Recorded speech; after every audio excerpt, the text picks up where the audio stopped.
Bila benda yang jarang kita main, dia payah nak faham. Payah nak faham. Istilah yang jarang kita bertemu.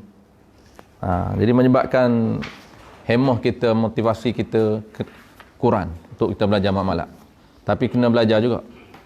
Sebab kalau tak ada golongan minoriti belajar macam kita, makin cepat hilangnya muamalat Islam. Adapun muamalat yang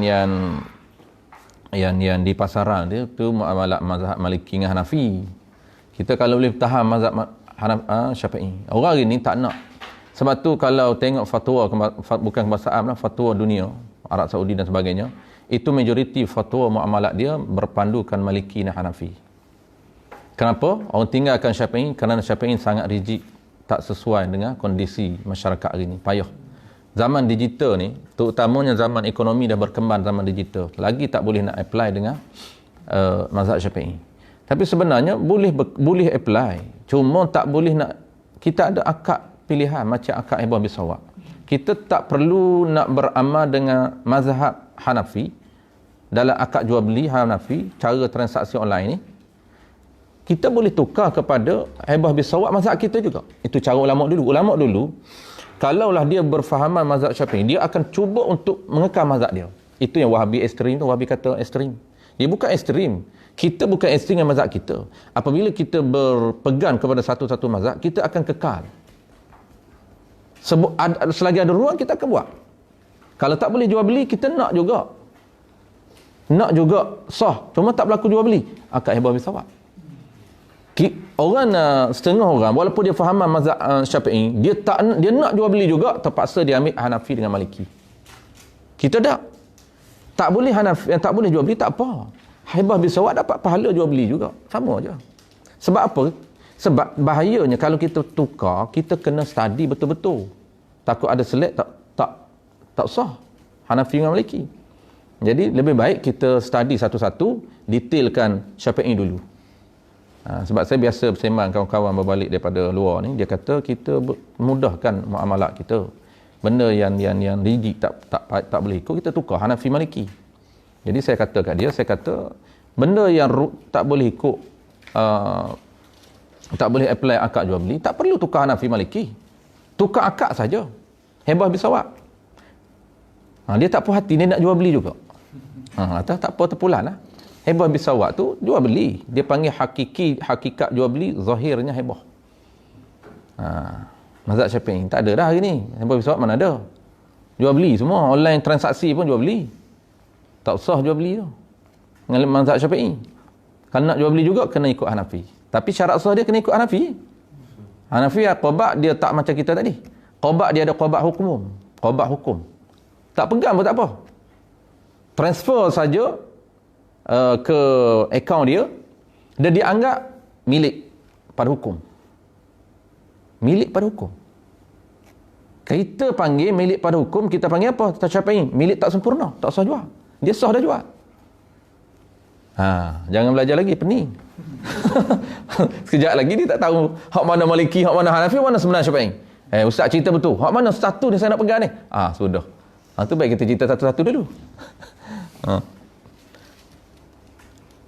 Orang hari ni, dia tak fokus satu-satu. Apabila satu-satu mazhab dia tak fokus, menyebabkan pergi di tempat orang alim di Mesir, di mana-mana, dia akan cerita semua mazhab. Kita tadah aja, terima mazhab. Apabila kita terima semua mazhab, tu dia pening tu. Dia tak pandai nak kelas, nak kategorikan, ni Hanafi, ni Maliki, ni syarat sah Hanafi, syarat sah Maliki, Syafi'i, syarat sah Syafi'i. Kena amal betul-betul. Satu jangan qadiyah, satu mazhab, satu qadiyah, satu mazhab. Macam mana qadiyah boleh tak tahu? Kata satu qadiyah tu mazhab. Qadiyah tak boleh tak? Lah, dah kata nak amal Maliki Hanafi, takkan qadiyah pun tak tahu. Kata tahu qadiyah, jangan transfer mazhab lain. Tak boleh, tak padan lagi tahap ilmu dia. Qadiyah pun dia tak tahu lagi. Satu qadiyah. Qadiyah tu bahasa undang-undang. Satu dia panggil satu ibadat satu package. Qadiyah non package. Kalau semayan, package dia suci. Semayan, syarat sah, perkara batal, bersuci. Satu qadiyah. Jangan tukar. Orang hari ni, dia ambil wuduk cara Syafi'i, perkara batal wuduk dia ikut Hanafi. Semayan, dia ambil wuduk cara Syafi'i. Semayan, cara Syafi'i. Perkara batas semayan, cara Hanafi. Tak kau kepelik? Itu panggil cacar merbah. Itu dipanggil nasi kabu. Tak boleh, tak sah. Jadi rajak. Qala al-musannif rahimahullahu ta'ala, sambung muka surat 359 di wassalatu wassalam. Di atas sekali.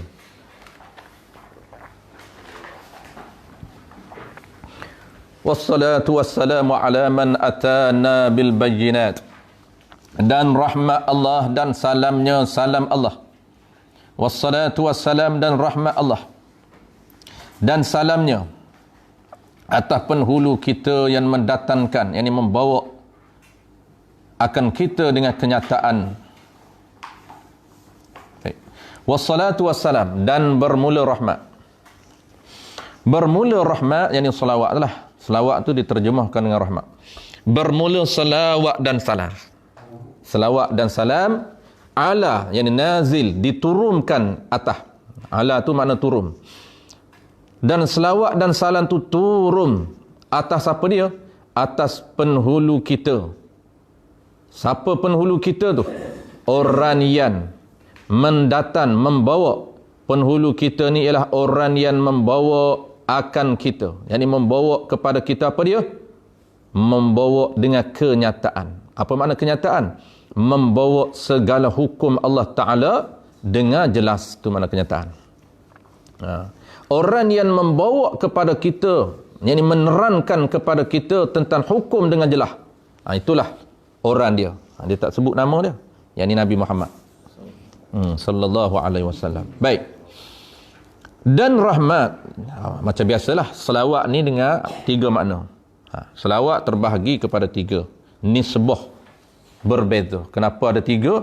Kerana nisbah berbeza dan makna pun berbeza. Kalau selawat tu nisbah datang daripada Allah Ta'ala, Allah yang selawat ke atas Nabi kita, bermakna Allah menurunkan rahmat ke atas Nabi kita. Bukan makna Allah mengatakan Allahumma salli ala sayyidina Muhammad. Tak. Allah memberi rahmat kepada Nabi kita. Kalaulah selawat itu nisbah manusia dan jin, sebelum tu, kalaulah selawat itu nisbah malaikat, dengan makna istighfar. Makna yang kedua, selawat ini makna istighfar. Kalaulah datang selawat itu daripada malaikat, dengan makna istighfar. Dengan makna seluruh para malaikat di langit istighfar, meminta ampun kepada Nabi kita. Bukan makna seluruh malaikat menyatakan Allahumma salli ala sayyidina Muhammad. Tak. Seluruh malaikat memohon keampunan kepada Nabi.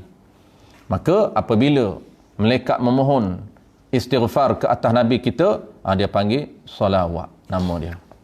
Nama dia salawat.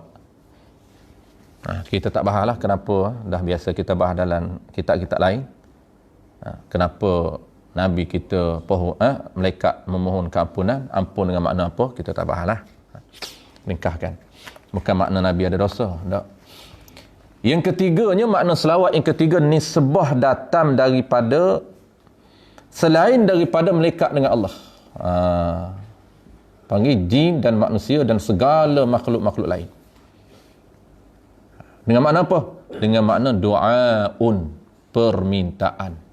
Dengan makna permohonan kepada Allah. Dengan makna doa. Kita kata Allahumma, ya Allah, salli, selawat. Selawat apa makna? Doa. Apa yang kita doa? Salim, sejahterakanlah ke atas Nabi kami. Allahumma salli wa sallim ala sayyidina Muhammad. Ya Allah, sejahterakanlah ke atas Nabi kami yang bernama Muhammad. Itu doa kita. Doa. Sejahtera. Dengan makna, selamatkanlah. Keselamatan. Bahasa lain kita panggil, ya Allah, memberikanlah keselamatan ke atas Nabi kami yang bernama Muhammad sallallahu alaihi wasallam. Itu dipanggil, kalaulah datang daripada manusia, kalaulah selawat tu datang daripada jin, kalaulah selawat tu datang pada segala makhluk lain, dipanggil makhluk, sentiasa berdoa kepada Allah. Doa apa dia? Doa kesejahteraan ke atas Nabi kita. Perbanyakkanlah doa kesejahteraan ke atas Nabi kita. Ataupun bahasa lain, perbanyakkanlah selawat ke atas Nabi kita. Tu tukar. Tu penting kita tahu makna tu, sebab duk selawat saja makna tak tahu. Tu tak feeling. Selawat jadi robok, jadi burung kakak tua. Di Kelantan di sini tak tahu sini bandar tak ada mula. Di Kelantan ada dua jenis. Tapi mati Satu burung gembala kerbau. Boleh hasah, boleh hajar bagi salam. Satu lagi burung apa tu? Apa tu yang cakap lebih dia terror lagi, jelas lagi daripada gembala kerbau? Kakak tua ke? Tiong ke? Tiong gembala kerbau. Dia spesies gembala kerbau. Kakak tua kan? Dia lebih jelas lagi, fasih lagi daripada gembala kerbau. Gembala kerbau ni pengalaman ada kat kampung tu, mati. Dia makin fasih tak lama riwayat dia. Hayat dia tak lama. Akan mati. Kita boleh ajar dia, ajar bagi salam boleh. Ada satu baba di petani tu, terlupa. Dia mula kakak tua. Dia ajar macam mana kita pergi ni, kalau baba tak ada, dicakap. Baba tak ada. Itu yang dia faham. Dia tanya lain, dia tak jawab. Dia tanya, baba pergi mana? Dia tak ada jawab. Dia cakap, baba tak ada. Tapi kalau baba ada, dia pandai. Baba ada. Jangan tanya dia, baba duduk mana? Dia tak ada jawab. Kerana itu je dia ajar. Dia tanya dia, apa makna baba ada? Dia tak tahu. Apa kita? Allahumma salli ala Muhammad. Selawat je kita. Jangan tanya apa makna dia. Makna selawat tu apa dia? Ya Allah, sejahterakanlah, berikanlah keselamatan ke atas Nabi kami. Banyakkanlah doa ni. Kenapa nak suruh Nabi selamat? Kita dah sebut dalam kitab lain. Kerana dengan selamat ni dengan makna apa? Dengan makna kekuatan. Berikanlah kekuatan kepada Nabi kami untuk bertemu dengan Allah Ta'ala, memohon syafaat pada hari yang Allah akan berikan syafaat kepada Nabi kita untuk bantu sesiapa yang Nabi nak bantu. Itu hubung kait selawat dengan syafaat. Kita biasa sebut dah sebelum ni. Di akhirat kelak, semua manusia akan bertemu dengan ketua masing-masing untuk memohon pertolongan. Syafaat itu makna pertolongan. Tak tahan dah dengan ujian Allah Ta'ala. Allah transit di mahsyar masing-masing ni berdasarkan qadar amalan masing-masing, berdasarkan kepada tinggi rendah amalan masing-masing. Kalau teruklah amalan dia, teruklah azab dia di pada mahsyar. Apabila teruk azab dia di pada mahsyar, maka dia pun dah give up, tak tahan. Tak tahan dah. Sehingga mana kata ulama, tak tahannya ahli-ahli mahsyar ni, ada yang sampai cari ketua masing-masing, nak cari Nabi. Minta apa dia nak minta? Nak minta supaya percepatkan proses hisab. Tu je nak minta. Mohon dengan Allah Ta'ala, tolong Allah Ta'ala percepatkan kira amalan kami ni. Neraka-neraka lah. Tu. Tak tahan sangat. Sampai tahap tu sekalipun. Dia tak tahan teruk ni. Kira lah. Neraka pun tak apa, neraka lah. Dia ingat neraka tu lebih ringan daripada mahsyar. Dia tak tahu mahsyar ni tak bakar lagi. Neraka ni bakar. Mahsyar ni baru lemah dalam peluh. Kerana mahsyar ni ikut qadar kata ulama, qadar kepala dengan matahari ni qadar amalan masing-masing. Kalau amalan dia hebat, maka dia tidak akan kena cahaya matahari, bahkan dibayangi oleh naur arash, bayangan arash. Kalau orang yang teruk sikit, maka jauh dia daripada matahari dengan dia. Kalau teruk lagi, kata ulama, ada yang qadar sejengkal, ada yang qadar sehasta matahari dengan badan dia. Kita duduk dunia sejam pun tak tahan dah, rebah duduk sejam. Pukul berapa? Berdiri tengah panas terik matahari dunia ni pukul 1, pukul 2 ni, sejam 2 jam tak tahan dah. Berpeluh dah. Tu jauh. Matahari dengan kita dunia ni jauh. Di pada mahsyar ni dekat. Maka apabila ahli mahsyar ni dia tak tahan ni, maka ketika tu dia akan bertemu dengan ketua masing-masing. Siapa ketua di dunia dulu, dia akan cari. Ketua dia tolak. Apabila ketua tolak lah sekali kena kepada Nabi, maka Nabi mana, dia akan carilah umat dia. Kalaulah ahli mahsyar itu umat Nabi Adam, dia akan cari Nabi Adam AS. Maka umat Nabi Adam sendiri pun Nabi Adam tidak boleh untuk membantu, tak boleh bantu, tak ada syafaat Nabi Adam. Nabi Adam pah kepada Nabi kita Muhammad sallallahu alaihi wasallam. Lalu diringkaskan cerita, semua manusia, umat nabi-nabi lain juga turut bertemu dengan Nabi kita. Maka Nabi kita akan dahulukan umat dia. Apa yang mereka minta, ahli masyarakat akan minta kepada Nabi. Ya Nabi, pohon pergi bertemu dengan Allah Ta'ala, minta supaya Allah percepatkan perkiraan amalan kami. Kami tak tahan dah berada di mahsyar ini. Itu kata ulama, mahsyar ini azab Allah Ta'ala, azab apa dia? Azab menunggu. Menunggu tu azab. Menunggu untuk dihitung oleh Allah Ta'ala satu azab sebelum Allah Ta'ala azab yang sebenar. Sebenar azab neraka. Tetapi sebelum Allah lempar dan neraka, Allah azab dulu. Di mahsyar ni antara azab dia lah menunggu untuk dihisap. Lalu pok dia tak tahan, minta dengan Nabi supaya Nabi bantu dia pergi bertemu dengan Allah Ta'ala. Lalu Nabi kita pun dahulukan umat dia. Lalu Nabi pun terus bertemu dengan Allah Ta'ala. Ini kekuatan dia. Kekuatan supaya Nabi ni ada kekuatan, Nabi tidak gentar, Nabi tidak malu untuk terus bertemu dengan Allah Ta'ala. Dia bertemu dengan Allah. Kata para ulama, Nabi sujud di hadapan Allah Ta'ala untuk memohon kuasa syafaat. Sehingga Allah menyatakan, irfa' ra'saka tusyaffa', wahai Muhammad, kamu angkatlah kepala kamu. Nescaya aku berikan kepada kamu pada hari ini tusyaffa', kuasa untuk kamu bantu sesiapa yang kamu nak bantu. Bantulah sesiapa saja. Maka kata ulama, Nabi akan bantu orang yang dia kenal. Antara ciri-ciri yang boleh Nabi kita kenal banyak. Selain daripada salah satu daripada banyak senarai yang boleh Nabi kenal, ialah orang yang memperbanyakkan salawat. Walaupun Nabi tak pernah bertengok muka kita, tak pernah kita bertemu dengan Nabi, tak hidup pada zaman Nabi, tapi kita banyak berselawat ke atas Nabi, kita ada hubungan dengan Nabi. Nabi kenal kita. Ini kenapa kita mengatakan, Ya Allah sejahtera. Sejahtera bukan makna Nabi tak selamat. Nabi selamat. Nabi selamat di dunia dan di akhirat. Cuma kekuatan. Apabila Nabi minta kekuatan, kita minta, Nabi terus pergi bertemu dengan Allah Ta'ala. Dan atas segala keluarga. Selawat ni juga turun bukan saja ke atas Nabi, tapi ke atas wa ala alihi wa sahbihi ashabil karamat. Dan selawat turun juga atas segala keluarganya, keluarga Nabi. Pertama, kita selawat ke atas diri Nabi. Yang keduanya, kita selawat ke atas keluarga Nabi. Keluarga Nabi terbahagi kepada dua. Ada makan doa, ada makan zakat. Makan zakat ini Bani Hashim dengan Bani Abdul Muttalib haram makan zakat. Tapi di sini bukan nak pada keluarga zakat, tapi kita nak kepada keluarga makan doa, standard doa. Apa makna makan doa? Apa makna keluarga Nabi pada nisbah doa? Iaitu kullul mu'minin walau asian. Setiap orang yang ada iman dan hati dia, walaupun dia melakukan maksiat kepada Allah, termasuk keluarga Nabi, termasuk dalam doa kita.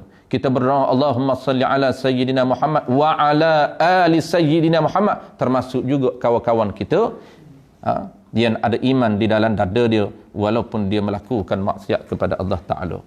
Dan turun juga, kita doa juga keselamatan bukan saja ke atas Nabi dan ke atas keluarga Nabi. Yang ketiganya, dan segala sahabat.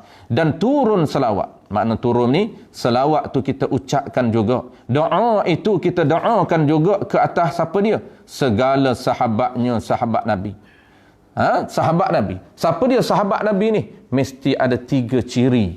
Nak hukumkan dia tu sahabat ataupun tidak, mesti ada 3 ciri. Bahasa kita sahabat ni, orang yang kenalan rapat lah sahabat ni. Itu bahasa kenalan rapat. Ada pun bahasa pada istilah, mesti ada 3 ciri barulah tergolong dalam sahabat Nabi, termasuk dalam doa, doa kita, selawat. Ciri yang pertama apa dia? Termasuk dalam kategori sahabat ni, bagi mereka yang mempunyai 3 ciri. Pertamanya, orang hidup pada zaman Nabi. Kalau hidup pada zaman kita, jauh, bukan, tak termasuk sahabat. Tak termasuk dalam doa, Allahumma salli ala sayyidina Muhammad wa ala alihi wa ashabihi ajma'in. Ciri yang pertama, orang yang hidup pada zaman Nabi. Ciri yang kedua, orang yang beriman dengan Nabi. Dia hidup pada zaman Nabi, tak beriman dengan Nabi, tak termasuk dalam doa kita. Abu Jahal tak termasuk dalam doa kita.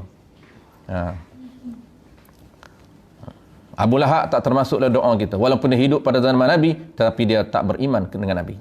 Orang yang beriman dengan Nabi, ciri kedua. Dan ciri yang ketiga, ni. Orang yang pernah bertemu dengan Nabi pada tempat yang mungkin untuk berkenal-kenalan. Walaupun dia tak pernah bersembah dengan Nabi. Tapi dia pernah bertemu dengan Nabi. Tempat yang dia bertemu dengan Nabi itu boleh kenal. Tidak ada penhadan. Kalau dia bertemu dengan Nabi, ada penhadan. Nabi duduk sebelah dinding, dia duduk sebelah dinding, tidak nama sahabat.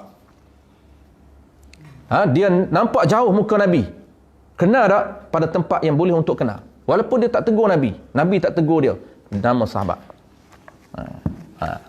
Tapi kalau dia hidup pada zaman Nabi, beriman dengan Nabi, menipikan untuk bertemu dengan Nabi, tak pernah bertemu pada tempat yang mungkin untuk berkenalan, maka tidak dinamakan sahabat. Tak nama sahabat Nabi. Terkeluar daripada dia sahabat Nabi. Dia termasuk dalam tabi', orang yang ikut Nabi. Bawah daripada ranking. Seperti siapa dia? Seperti Uwais Al-Qarni. Tak termasuk sahabat. Walaupun dia lama bercita-cita untuk bertemu dengan Nabi, tapi Allah tak izin untuk bertemu dengan Nabi. Dia pergi di rumah Nabi, Nabi tak ada. Dia sanggup pergi bertemu dengan Nabi. Selalu kita cerita kisah tu. Sanggup dia pergi tinggalkan mak dia. Dia minta izin dengan mak dia, semata-mata nak bertemu dengan Nabi, mak dia izin. Pergi, Nabi tak ada kat rumah. Kebetulan pada hari itu, kata ulama, Nabi keluar berdakwah dengan sekumpulan jin. Aisyah balik cerita. Tu kita dah biasa sebut lah sebelum ni. Sebut lagi malam ni habis. Habis masa. Ada pun kemudian daripada itu, nak tengok di waqah di mana ni? Boleh. Kita habis. Ada pun kemudian daripada itu. Satu lagi. Dan atas segala keluarganya dan segala sahabat. Sahabat mana? Yang mempunyai karamat. Ni sahabat yang mempunyai karamat. Keramat. Orang panggil keramat. Orang Melayu panggil jaga-jaga Tok Guru tu. Keramat. Keramat ni karamat. Ada Tok Keramat. Orang dulu panggil Tok Keramat. Tok Keramat di kita Kuala Lumpur ni, keramat. Ada sebenarnya kenapa dinamakan keramat tu KL tu, kat Setapak tu. Keramat tu, dia ada kisah dia. Ada Tok Wali di situ.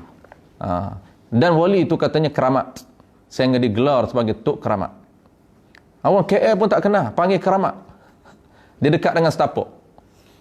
Tempat yang paling kecil di KL. Setapak. Kecil je tempat dia, Setapak. Duduk sebelah apa? Sebelah Tok Keramat. Tu hebat dia. Tapi kubur pun ada, saya pernah sembang kawan saya orang KL, orang Gombak. Dia kata ada setengah ulama tahu kubur dia, tapi tak jumpa cari. Kubur Tok Keramat di KL tu. Tak ada kubur. Kita tak tahu kubur. Katanya ada setengah orang tahu kubur dia.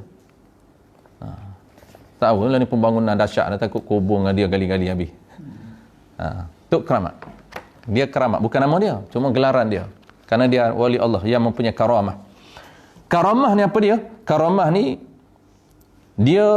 ni sesuatu perkara yang luar biasa berlaku kepada orang soleh. Tu dia panggil keramat. Keramat ni sesuatu perkara yang luar biasa, luar adat, yang berlaku kepada orang soleh, maka kita panggil karamat. Kalaulah sesuatu perkara yang berlaku tu luar biasa tu berlaku kepada orang yang biasa. Orang biasa dia, tak soleh pun, biasa je dia. Dipanggil ma'unah. Jin ma'unah, rompak senjata. Dikim sauk. Tu game ma'unah. Hebat ma'unah, tak apa, tapi dia game keramat juga. Cuma tak panggil keramat, orang panggil ma'unah. Keramat ni nisbah kepada wali, nisbah kepada orang soleh. Tapi orang biasa je dia, maka dia panggil ma'unah. Jangan hati-hati ma'unah ni. Tembok tak hancur, tembok tak meletup. Orang tak panggil keramat, orang panggil ma'unah. Kalaulah dia fasik, orang fasik tapi tak kafir, fasik luar biasa, sesuatu perkara yang luar biasa berlaku kepada orang fasik, dipanggil istidraj. Fasik, bukan kafir dia, Sikitlah nak kafir ni, orang fasik ni. Pembeza sikit je. Dan kalaulah sesuatu perkara yang luar biasa berlaku kepada orang kafir, dipanggil sihrun. Sihir. Ada 4 benda. Karamah, ma'unah, istidraj dan sihir. Sihir. Sihir ni perkara luar biasa berlaku. Padri boleh buat benda pelik. Orang panggil sihir lah. Hindu. Apa panggil Hindu tu? Bukan panggil padri Hindu. Orang Sami. Tok Sami. Oh, jalan api Tok Sami. Makan bara api Tok Sami. Tak meletup pun. Atas dunia pun dia boleh duduk dalam api dah. Hebat dia. Sebelum tempah api di neraka. Dia makan bara api, berjalan atas api, tak ada meletup apa. Kita panggil apa benda pelik tu? Karamah ke? Bukan. Orang panggil apa? Sihir. Sihir ni dia mata kita. Dia mengelirukan mata. Tu sihir. Sihir ni dia mengelirukan mata. Bukan hakikat sebenar pun. Dia mengeliru mata je. Kalau sebenar dia meletup tu. Terbakar sebenarnya. Dia kata aku pun hebat macam Nabi Ibrahim juga. Hebat juga dia. Tok Sami ni. Dia mengaku dia hebat. Sebenarnya sihir. Nabi Ibrahim, dia bukan sihir. Nabi Ibrahim mukjizat. Benda yang luar biasa berlaku kepada Nabi dan Rasul, dipanggil mukjizat. Benda luar biasa berlaku kepada wali Allah, dipanggil karamah. Karamah ni, kita kadang-kadang orang biasa ni duk mendambakan karamah. Nak berjalan atas air, nak terbang di udara, hebat karamah. Karamah tak hebat bagi orang wali Allah. Biasa je. Yang hebat dia apa dia? Bagi orang wali Allah, istiqamah. Istiqamah tu lebih besar daripada karamah. Bagi orang wali Allah. Bagi dia biasa karamah. Terbang atas udara. Bersela atas udara. Semaya atas daun pisang. Duduk atas daun pisang. Biasa je karamah, biasa je tu. Berpelik apa? Burung boleh terbang. Takkanlah orang beriman soleh tak boleh terbang. Biasa je. Kapal terbang pun boleh terbang. Dia takkan tak boleh terbang. Karamah wali Allah boleh terbang. Biasa je. Kita nak tengok luar biasa. Bagi orang karamah biasa je. Lepas insyak ni nak pergi di mana? Di Masjidil Haram. Dia nak ziarah Nabi. Dia teringatkan Nabi, dia terus pergi ziarah Nabi wali Allah. Pagi esok baliklah sembahyang di masjid dia lah. Dia balik sebelum subuh. Biasalah dia terbang di Mekah sekejap je. Adapun kemudian daripada itu, maka tak kala adalah setengah sebahagian, wallahu alam. Dua bagi. Ubat. Wa ba'dun. Adapun kemudian daripada itu, maka tak kala ni nak masuklah. Nak masuk masbuk muafiq.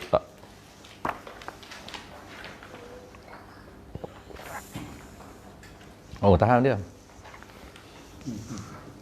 12 tak menentuk lagi.